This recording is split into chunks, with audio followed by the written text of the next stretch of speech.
talo flaval fa poponga momo tala foma le si ufonga le lau moi Wellington e mole nei tae le aso momo te sema lua felua tasi. Wa fa aliele te fo le vaenga fa upfaya le National Christopher Luxon o lo uyetu ese ina lana tapua inga fa le loto ma upu fayo le malo ilana matafa yoi o le te le vaenga fa upfai. Na filifilia Luxon ina uatoe fa ama amulu ese Simon Bridges mai le lisio e na tau vaile tufinga te ile tae ao le asolua. Wato fia Nicola Willis e vea masui tai ma o se tasio faipule o mata wina le alualu iluma o na ngaluinga Mole National.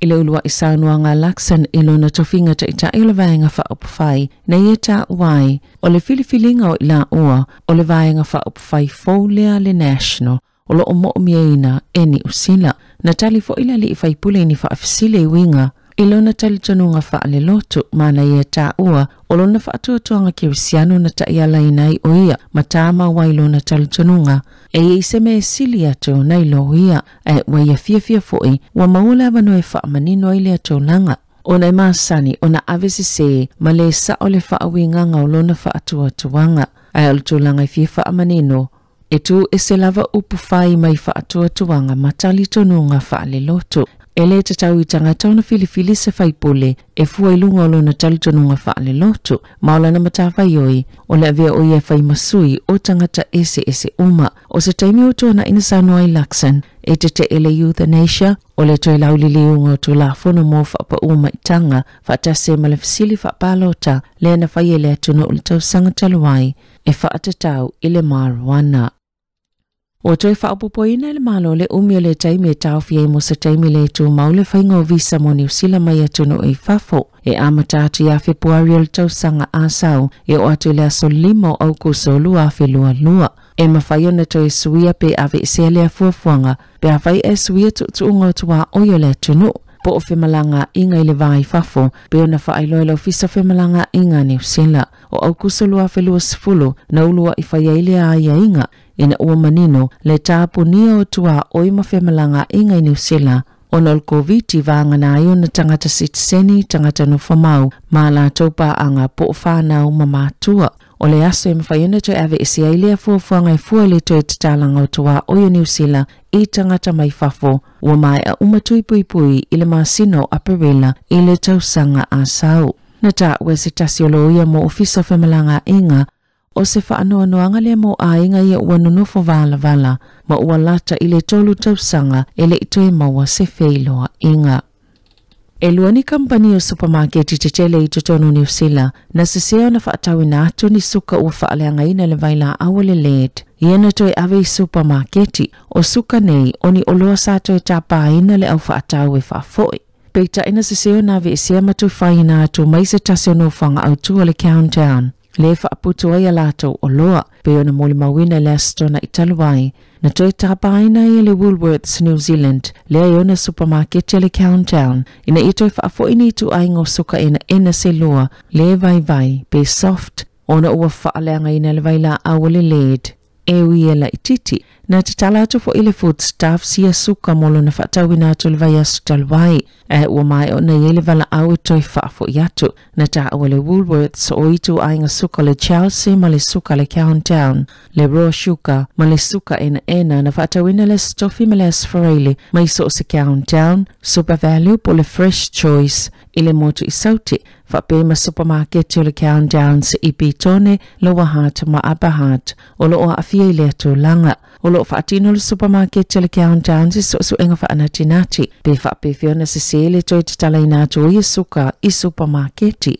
Na ta ue whaapea maua la laval tūlanga la matia o tangata whaatau, mai mwhaiana toi whaafo i atu i o loa, e toi whaafo i atu tupe a tangata whaatau. O le ale mawhaia ave taavale o lo iai laisene a oao, o na whaia lātou su enga isi laisene, pe a whai ele i mai a umo lātou toi pui, o whaatulanga ina ele VTN said, ni fuafuanga fau mole sa ilinga, ni fuafuanga fau ile su enga o laisene, ma ua ta ua ile whaitau se lau tamaitia onga, ele i mai a umo lātou toi pui, o le awhianga iman whaafitau li lea tili tuwaio na maua lātou laisene. O le asofa raile e amata whaatino ile suinga fau ile tali atu le COVID-19. le traffic light system ma le whaafitau le tele o nol to tele o whanau o ngā sa whaatulanga ina le suenga o lato lai sene le teimi o le tāpuni o le atunu o le lapta inga whā ma ina oto fo i le lapta inga lua ia September na otometi lava na toi whaatulanga i sia soi whaatino ai ma ina oto whai o lato wa wanu e whai suenga o lai sene sa le iai le tūlanga mo mi o le whaamaoninga wa mai atui pui pui po le vaccine pass. Wa ti le whainga taona o le taimi nei New Zealand e o atu le sfulua vai aso le ume whaatalitali ai. Ai pito silo na umi le lisi whaatalitali mo au kilani e le talitonunga i whaitau se lau le numero tupulanga talavou i le atunu o le a fia i a swinga.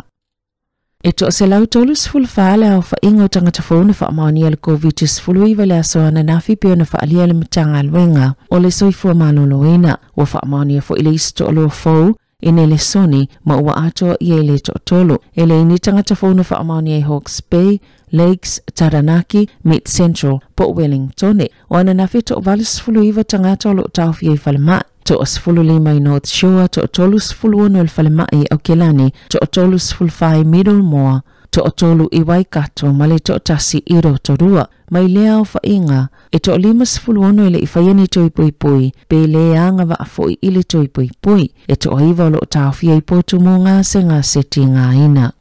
I ta alonga, o lo whaapau pia o nei se tūlanga le mautonu le taamilusanga tāpolo New Zealand, o lo whaasesilanga le na whaiele vai astalwai, e ni suinga ua fuafuaina, mo wheo inga whaavao malo a le atunu, o lo nau lawai la tolo whaatulanga ina matapena ina le taamilusanga.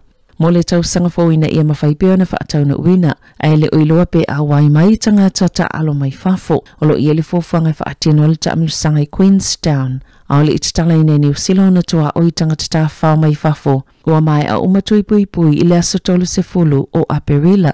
Na ta Minister mo turisi malati na engal tamau ainga, Stuart Nash, e iai tu ungal whaanonofo e seo tangata malanga mai, ao le iaulia le asotolu se fulu o Aperila, mai le eise manato, e wha ese se fuafuanga mo tangata ta polo.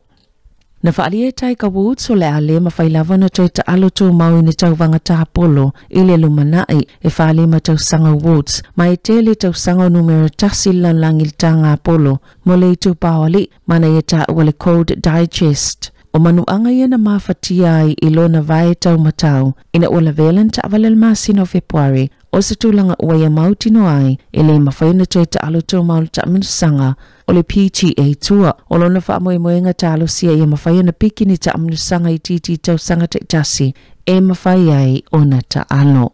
Tala whauia ma le si ufonga le lau mo le nei waenga o le tai au.